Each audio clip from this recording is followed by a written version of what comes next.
From Hollywood, it's time now for... Johnny Dollar, answer it. Answer it.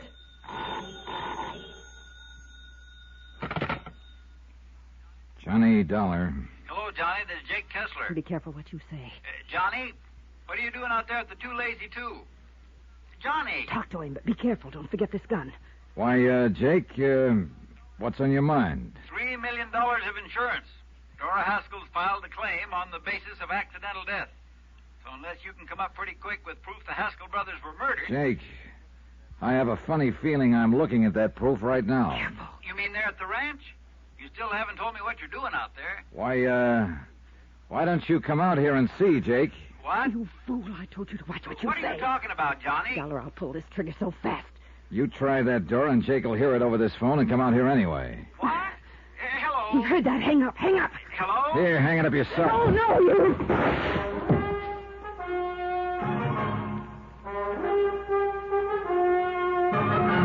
Tonight and every weekday night, Bob Bailey in the transcribed adventures of the man with the action-packed expense account, America's fabulous freelance insurance investigator. Yours truly, Johnny Dollar.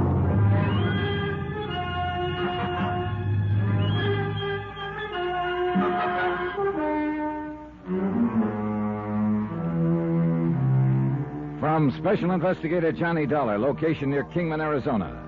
Attention, Mr. Jake Kessler, Greater Southwest Insurance and Liability Company. Following is an accounting of expenses incurred during my investigation of the Midas touch matter.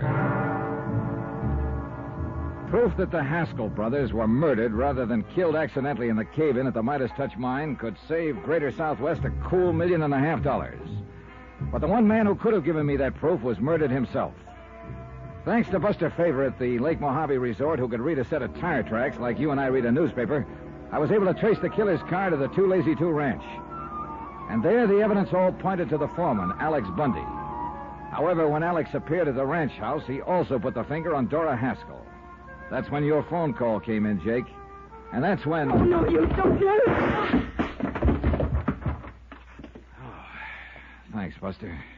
Yeah, well, I kind of hate to hit a woman that way, but she wouldn't have missed with that rifle. Matter of fact, she didn't. She creased her arm there just above... Oh, forget it. First of all, let's take this gun off. Don't touch it. Oh, that's right, Alex. Kind of forgot about you. Now, why don't you put that thing down before you make the same mistake she almost did? It won't be a mistake, Dollar. Now, look, Alex. Shut up, Buster. You should have known better than to mess around this whole thing. Maybe you're the one who should have known better, Alex. According to Dora here a few minutes ago... I heard her.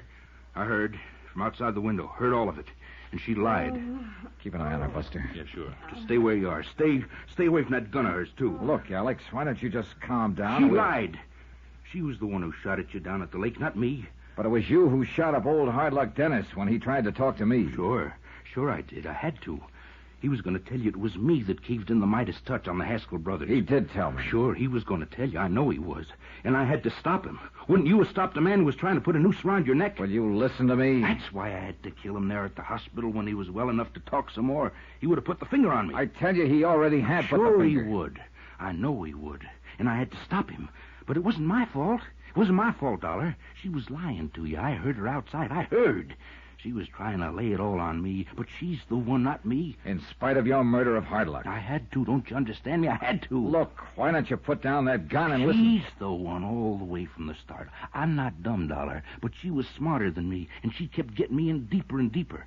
I'm a good ranch foreman, Dollar. See for yourself what I done for the Two Lazy Two. But this kind of thing I don't know about. So she got me in deeper and deeper right from the start. Just how did it start, Alex? I'll tell you. I'll tell you how it started. I got drunk one night over in Kingman. So I heard. Made a lot of foolish talk about wanting the Two Lazy Two for myself. Any foreman wants to have a big ranch of his own. Any of them. Ask him. You ask him. Isn't that true, Buster? You know. Alex, give me that. No, stay back. You stay back. I want him to know. I want him to know everything. She heard about what I'd said, understand? And she came to me, sweet-talked me. Said I could own the Lazy Two. Along with her. Made it sound so wonderful, just me and her.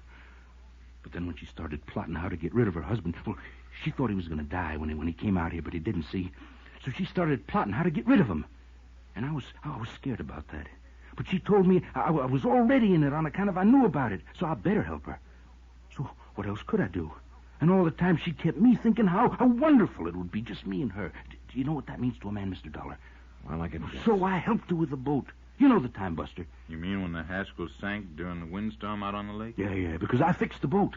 I took out the flotation tanks and weakened the transom, so any kind of strain it would sink, and it did.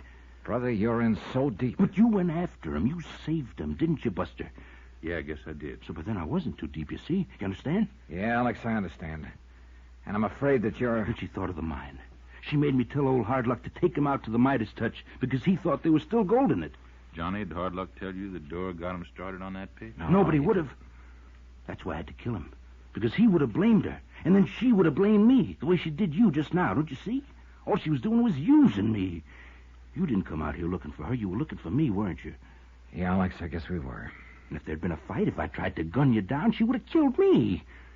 Then she would have been in the clear, don't you see? She would have killed me the way she made me kill Hardluck.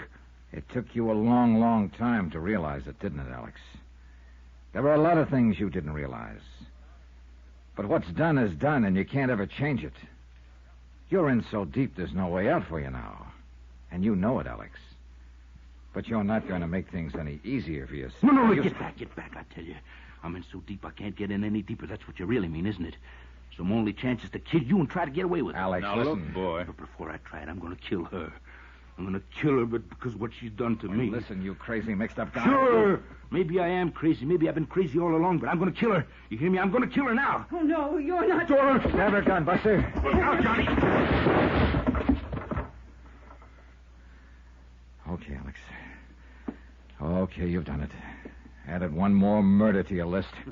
And I'm glad. I'm glad I did it. Then put that gun down and No, listen to me. I'm gone. If you try to follow me, I'll kill you, too. Come on, Johnny. I've got her gun. No good. It's jammed. That's why she couldn't pull it on him. She did? Yeah. We can't just let him get away. Here, Buster, while I make a phone call, see if you can find a gun for yourself and some ammunition. You sure she's dead? Yes. Hello, operator.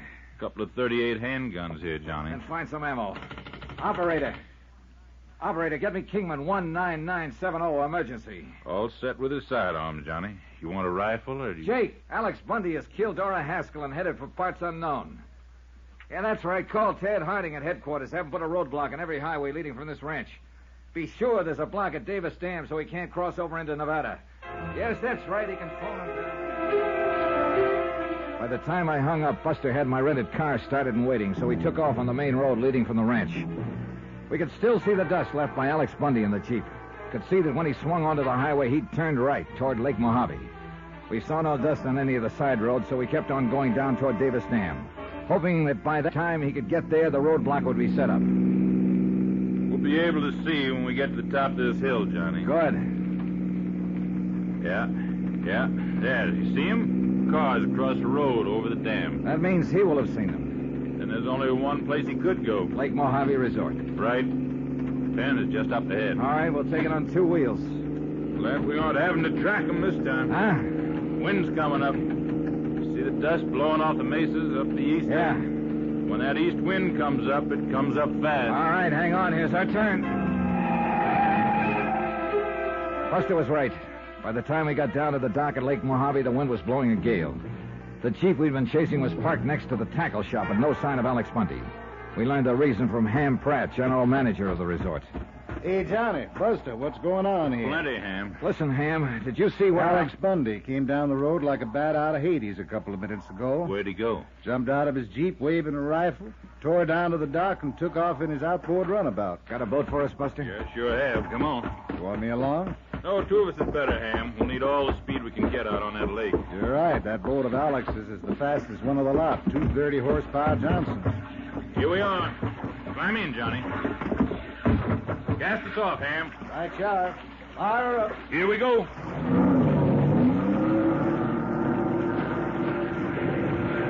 Boy, this wind is really coming up. Sure is. We're going to have us a rough ride. Where would he head? Cottonwood Landing, about 20 miles up, or even Nelson's Landing if he has enough gas.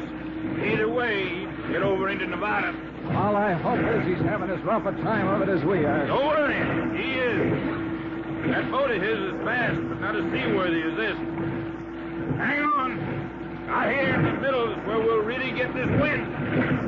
And we did. And unlike salt water where the wind builds up long swells that you have a chance of riding over, this lake developed a chop. Waves only 3 or 4 feet high, but one on top of the other. With a less skillful hand than Buster's at the wheel, we would have swamped in a minute.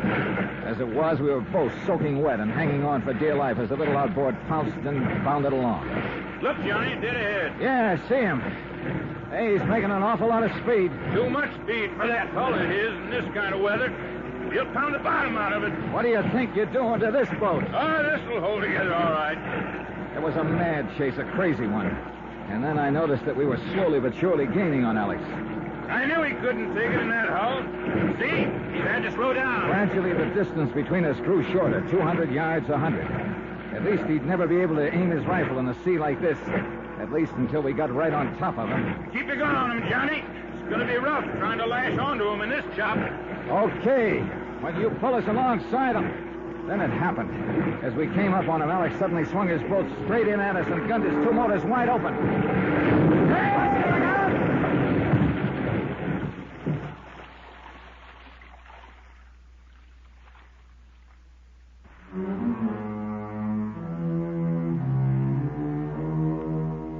That's really all there is to it.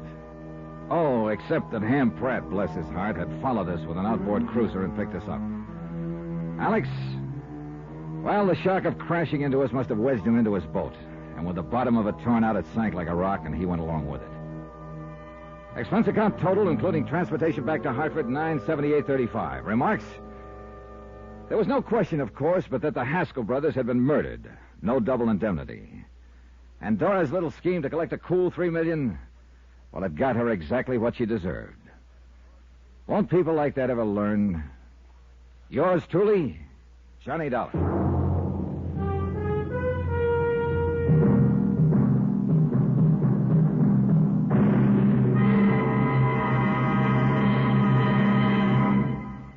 Now, here's our star to tell you about next week's intriguing story. Next week, a quiet little New England town with elm-shaded streets, picket fences, flower beds, and a killer on the loose. Join us, won't you? Yours truly, Johnny Dollar.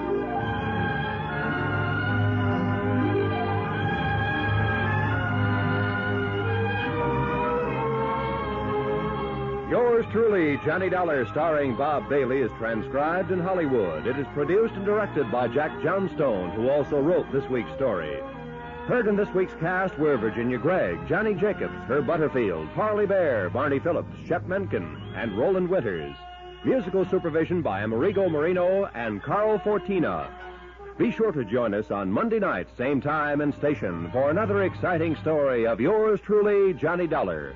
Roy Rowan speaking.